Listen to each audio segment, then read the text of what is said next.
was that he had gone, and his head had gone a little bit. Now, I think it went more after the red card appeared, because I think he realised then what had happened. But yeah, an odd situation, something that's never nice to see. We've seen it only a couple of times or so in history of Premier League football. So very unusual, but it wasn't like a massive scrap where you think, right, get them both off.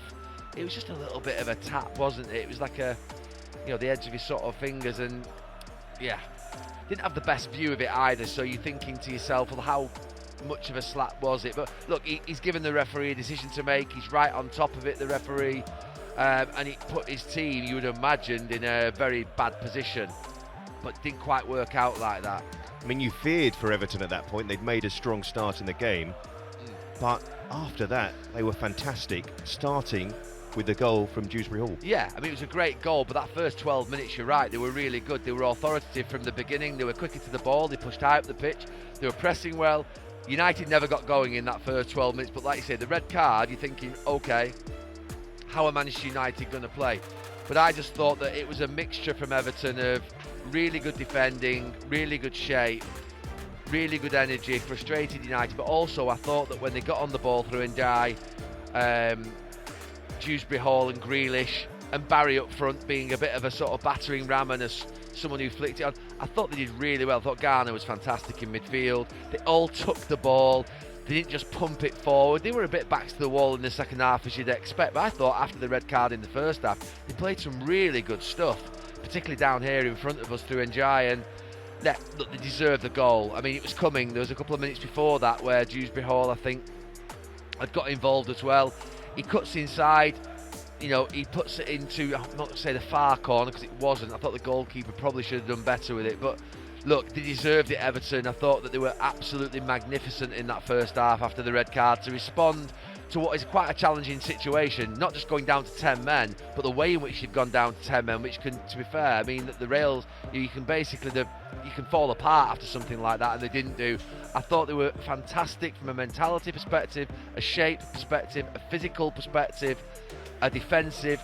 They were absolutely brilliant. I have not got enough words for how Everton played tonight. And those Everton fans that we can hear in that far corner that are being kept in, they should be unbelievably, and will be, and are unbelievably proud tonight, because they've seen some bad performances here down the years. I've seen some Everton teams come here and wilt, so poor, beaten before they actually even get out of the tunnel, because they're so deep in the game, so back foot, so glass half empty. And you've seen tonight from the first minute that back four pushed up, they were ready for it. They fancied it a little bit, and they fancied it a lot more than those red shirts. And David Moyes, obviously someone who's never beaten Manchester United at Old Trafford, has finally done it in quite unexpected circumstances. Unexpected before the game that you thought they were going to win, but certainly unexpected having gone down to 10 men. So, yeah, you talk about Everton. I watched them a few weeks ago at Goodison Park then. At Goodison Park. I'm going to carry on calling it Goodison Park. The Hill Dickinson Stadium. Yeah, a couple of weeks ago at the Hill Dickinson Stadium. A few weeks ago at Hill Dickinson Stadium against Tottenham. And not a lot happened for them on that day. It was a difficult day for them. But tonight, it's a magical night. Absolutely memorable. And like I say, there's 3,000 or 4,000 of those Everton fans over in that far corner who are going to go back to Merseyside tonight and be absolutely buzzing. Absolutely buzzing. Well, there's a lot fewer Manchester United supporters in the ground. Now the hard bit about their display tonight. You were particularly frustrated during the commentary about Amorim's reaction to the situation, and not maybe the substitutions, the positioning of players. Well, look, we can start with the manager, but I think we must start with the players. You have to, when you're playing football at the Premier League, I'm not even going to say at Manchester United, I'm just going to say at Premier League and professional level, you've got to adapt to the circumstances within the game. In the first half, I mentioned it looked as if they'd not planned how to play with 10 men. And I'm probably, to be fair, letting them off the hook, the players there, with regards to, well, it's pretty damn obvious, isn't it, how you play with 10 men? You shift the ball you shift the ball quicker, you shift it from side to side, you switch play, you stretch the pitch and make it as big as possible, and this pitch always feels big at Old Trafford. You make sure that you literally run the other team ragged. Manchester United kept at times 3 and 4 and 5 players, maybe not behind the ball, but maybe behind, well, just one Everton player with Barry up front. the three at the back had to form differently. They had to change. Now, that doesn't mean to say, I know that Ruben Amorim has said he'll never change his three at the back system. I get it, but I'm sorry. Luke Shaw has to go forward and play like a left winger. He has to. Bring Yoro round with De Ligt. Make sure that they mark Barry. Snuff him out. One of you pick him up. Get tight. One of you drop off behind. Make sure he doesn't get the ball. And Casemiro and Bruno Fernandes move forward. Make sure you don't play again too deep. And the rest of the players, to be fair, make sure you try and create some form of overload. I mean, I played here as 10 men a lot of times.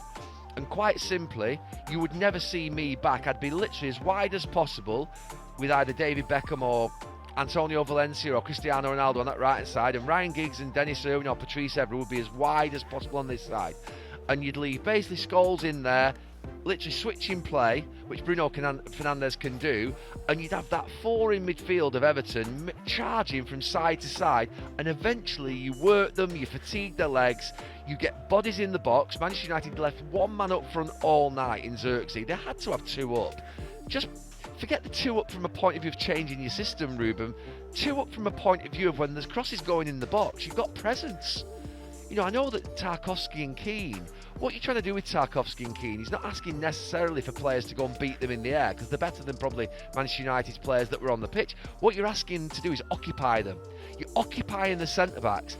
And I'm going to go back and say, let's pretend that's Cole and York. They're not going to beat two giant centre-halves in the air, but they can occupy the centre-backs, which means that someone else can maybe make a run in and get the goal. Casemiro or whoever. And I just thought United was so pedestrian and so negative having gone to 10 men. You've got to flood forward. It's got to be like the Alamo when you're playing against 10 men. And they still kept this three at the back. All right, Luke Shaw ambled forward a little bit. I was particularly harsh on Luke Shaw, less so on Yoro, because Yoro is a centre-back. Luke Shaw's not a centre-back. Luke Shaw is a left-back who can go forward and go forward well, and actually's got a good left foot. So you be the one who dominates and goes forward on that left-hand side. Yoro comes round a little bit. You don't want him on this right-hand channel in the ball, which we saw for so much in the second half. And he's just playing passes.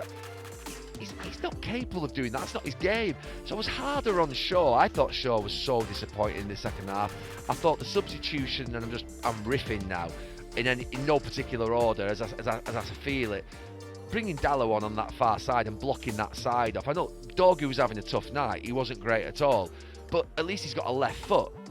But putting Dallow on meant that all of a sudden that he's having to turn back the way on his right foot and play around. Now, he's a capable player, Diogo Dallow. He's not a left wing back though. He's not a left winger. He's finding himself as a left winger.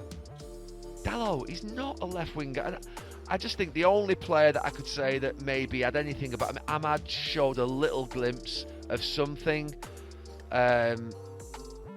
It was nowhere near good enough. That was a really bad night for United. It was an embarrassment at times. Have you touched on part of the issue, though, a personnel issue perhaps? They weren't able to have those substitutes to bring on that could... You mentioned the likes of Ronaldo and Beckham and Valencia. They don't have those players available to them all. I wasn't referring to those players in terms of quality, and they should be. I was referring about the actual positions that the players who were out there should have been in. Look, they've got injuries. Sesko's injured, Cunha's injured, but forget that. There's no excuses tonight, by the way. I'm not entertaining that one bit. You know, you think about Everton's squad, they lost Seamus Coleman after 1 minute, 2 minutes. They had a man sent off. No excuses. Let's not start that game. I think we need to be very careful. Look, United have got players missing, but so has every other club. Everton dominated them with 11 men and with 10 men in a different way of domination, but they dominated them through their fight and their spirit. I thought that was a Manchester United team tonight who have come here off the back of a decent run, a decent sort of international break between October and November, and maybe we've all fallen into that trap of just thinking United are back, there's a bit of expectancy, they're going to go up to 4th or 5th in the league, level with Villa, they're going to be 21 points, they're going to be ahead of Liverpool. We're all thinking it. Let's be clear, let's be honest with ourselves. Why wouldn't we think it? You're playing against Everton, who we ordinarily, to be fair, beat here. And it's complacency. And complacency will kill you. The minute that you think, as a football player, that you just have to turn up on that pitch and you're Manchester United and you can play, or any football club, you're done. And they've turned up tonight off the back of an international break. They've had a full 5-6 days break all together. It's been perfect. You couldn't ask for any more. There's no international football that's interfered with this build-up. There's no European football for them. They've had the perfect amount of time to really prepare for this match.